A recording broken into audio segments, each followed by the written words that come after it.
All right, what's up, everybody? Did not think I'd be making a video today. Really just kind of getting the channel started, but I could not pass up the opportunity to get on here and debunk a little bit about this Jaren Jackson Jr. Situation that's unfolding on Twitter this morning. It is January 28th, Saturday in the morning. Woke up, see that apparently there is a conspiracy theory league-wide to win Jaren Jackson Jr. the Defensive Player of the Year award. And at the center of it is the Grizzlies scorekeeper. I've been scrolling the web this morning a little bit, seeing what we had. I thought it was quickly debunked. Before we get into some of the tweets and some of the stuff that's been going around, quickly, let's just make sure we establish this is the front. I will come clean and let everybody know I am a Grizzlies fan. I'm from Memphis. Grew up rooting for the Grizzlies.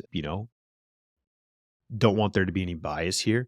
I would feel this exact same way for most in this situation for anybody in the league. But just wanted to put that up front because, it needs to be said. And I honestly don't care what anybody says about the video. I just want to make it.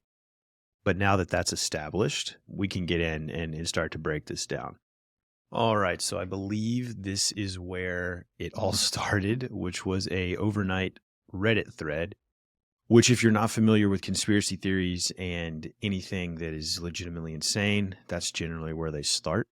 So a user, a massive 46s, 6666 posted this, that the Memphis Grizzlies scorekeeper is posting fraudulent numbers, and then kind of briefly discusses how Jaren Jackson Jr.'s home and road splits for blocks and steals are, a lot different. And some debate needs to be had over why he's getting more, why the stats are accumulating more at home versus on the road. So that, of course, launched the NBA Twitter into a tailspin. And I'm not saying prominent names on NBA Twitter. Of course, there was one that I have a bone to pick with, but he roots for the team that has Jared Allen and Evan Mobley, so I assume it's just rooted in his interest to get them the Defensive Player of the Year. But anyway, so this was posted. This user shared it, then was picked up by this guy, John Assad. So he has a couple of threads going here, and one of the main ones is right here, where he's gathered some examples of stats wrongly credited to JJ. He goes into it here. He explains the home and road splits.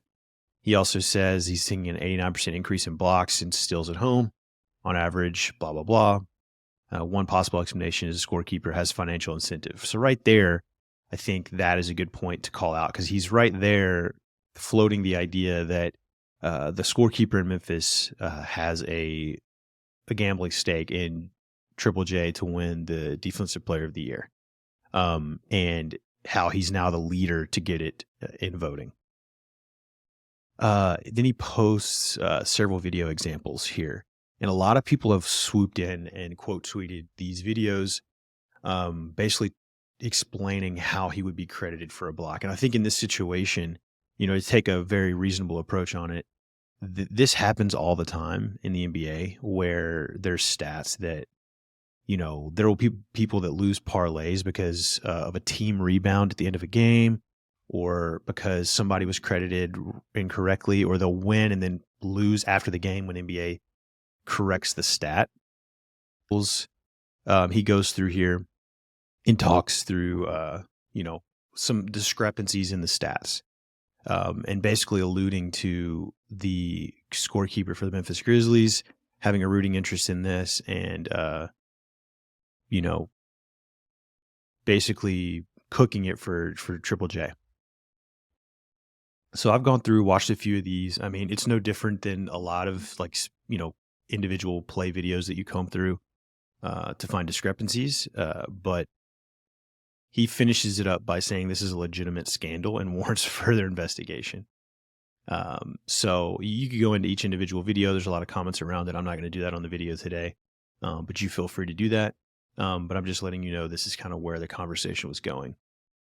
I also saw Fred Katz, respectable NBA reporter, Fred Katz, who initially quote tweeted this and said, making its way around the league, it's a Saturday morning. He pops in, wants to get a part of the conversation, and, wants to be on it in case this is a thread that ends up gaining some momentum. In my opinion, somebody that's a blue check, that's kind of, a reputable reporter, I'd want to look into this a little bit more before just quote tweeting it and say, starting to comment on it with things like the Grizzlies use the same official that they used last season.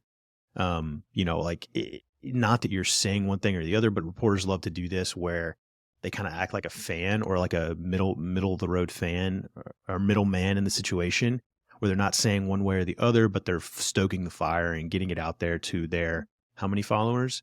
Well, he's only 54K, I assume more, but anyway, that's still more than had probably a lot more people that had seen this kind of on the Reddit stuff. So anyway, he comments on that, but then I also see a quick follow-up where he says, someone who knows the process. This dude has league sources. He shares this an hour ago. And then quickly after follows up the tweet with someone who knows the process just corrected me on this, but I'm leaving up the above tweet so that people see the correction. Official scores actually don't handle stats like this. They handle fouls.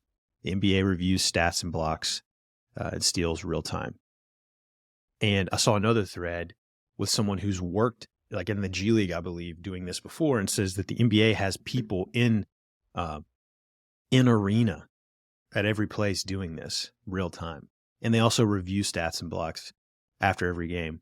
They review individual stats like this after every game. And they also have like 12 camera angles that they have access to make sure that this is correct. So when we're seeing over here on John Assad's Twitter, he's got a zoomed out video from like the broadcast angle where, some things can look a little fishy. I mean, how many times have we been up in arms about something that happened live on the broadcast and throwing drinks around about it, and then all of a sudden we see 3 different camera angles on the replay, and it's like, oh, it clearly went off his finger, or it went off his hand, or it was a foul, or it was not a foul, like stuff like that. So I don't think that I think that the NBA has access to enough angles here to that we can trust them. Also, too, that also debunks the theory of the Grizzlies scorekeeper having something to, like a hand in the fire here, or having a rooting interest, money on the line to win, when the NBA is the one doing this. Like, I think it's kind of naive to look at this and say like, oh, every team has their own team employed scorekeeper or organization employed scorekeeper that when they're at home games has complete and utter control over all of the statistics that are counted for that game. Like, that's ridiculous. Like, why there cannot be a one-sided bias, even though I would expect most of those employees not to be biased because they value their career and their job. Why would you assume that each team would just have this like free reign to control statistics like that? That's ridiculous. There's the NBA is reviewing this. So to me, the conspiracy theory from the jump is kind of discredited because of, the scorekeeper not being involved in this decision.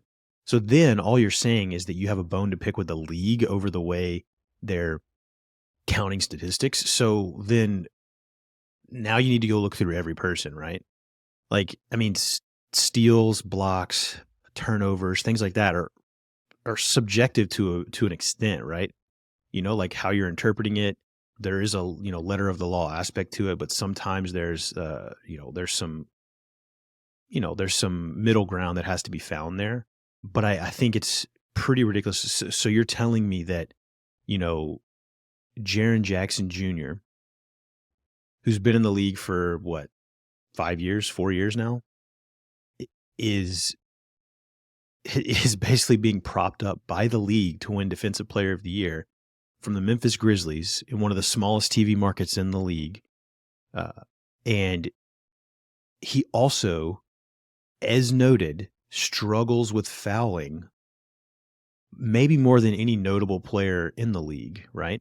It has been overblown a little bit, his like fouling out, because he actually hasn't fouled out that many times. It's more of a coaching staff issue where they keep pulling him and not letting him stay on the floor after he fouls. So his minutes are low and he can't get a rhythm. But neither here nor there. So you're meaning the NBA who also employs the referees who the officials who make all the calls during the game. You're saying to me that they are also they're calling more fouls on Jaren Jackson Jr., questionable fouls on Jaren Jackson Jr., which is actually a very subjective thing aside from a statistic. Who commits a foul, who is a foul committed against, whatever. Like that stuff is very subjective by the three officials on the court and gets overruled all the time after the fact. So you're telling me they are calling he's committing or they're calling fouls on him at a pretty crazy pace, but then the league is also conspiring to prop up his blocks and steals numbers so he can win Defensive Player of the Year. It seems pretty ridiculous to me that is even like a thing that's being discussed. If you had rooting interest and you wanted them to, if you wanted Jaren Jackson to win the award, wouldn't the easier way to do that be letting him stay on the court for 30 plus minutes a game by not calling fouls on him and to me, there'd be, less of that'd be an easier path to this. But it's also just ridiculous that the league, it's not like Jaren Jackson plays for the Lakers or the Knicks or something. And it's like, is the only star the league has or is like the most marketable player in the world. I mean, he's great. I love Jaren, but it's like, dude, what are we doing? Like, it's not even Ja Morant. Like if it was Ja Morant for some reason, like it would still be a ridiculous thing to say or to think, but it would be more, understandable given his kind of, the popularity around the league and around the world. So anyway, it's kind of stupid. I wanted to talk about it. I think it's pretty funny and also has, I don't know, it's just like a Saturday morning news dump. Like, I just don't understand how, I don't know if these people are being sarcastic or what, which I hope they are, like, which is great. I love a good troll. I love when people, just waste some time doing this. It's funny. But anyway, I just thought it would be a good thing to talk about. And, hopefully this gets even funnier because I guarantee you that the Grizzlies are not worried about this because they've lost 5 straight. As a fan, I know it sucks.